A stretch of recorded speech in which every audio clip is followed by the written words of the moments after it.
Fruits and vegetables ఖచ్చితంగా ఉండాలి. Fruits కంటే కూడా వెజిటబుల్స్ ఖచ్చితంగా ఉండాలి. దాంతోపాటు స్ప్రౌట్స్, బాయిల్డ్ ఎగ్స్ ప్రోటీన్ కోసం, లేదా ఎగ్స్ తినము అనే వాళ్ళు ఉంటారు కదా, వాళ్ళ కోసం ఆల్మండ్స్ తినచ్చు, వాల్నట్స్ తినచ్చు. ఇలా అంటే అన్ని డ్రై ఫ్రూట్స్ తినకూడదు. జీడిపప్పు కొలెస్ట్రాల్.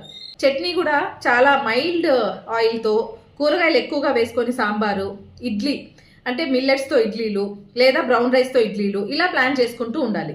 లేదా స్ప్రౌట్స్ ఇలాంటివి ప్లాన్ చేయాలి. ఆఫ్టర్నూన్ లంచ్కి వచ్చేసి బ్రౌన్ రైస్ కానీ, మిల్లెట్స్ కానీ, లేదా రాగితో జావలు చేసుకొని ఇలా రాగి పిండితో సంగటి చేసుకుంటారు. ఇలా ప్లాన్ చేసుకోవచ్చు అనమాట.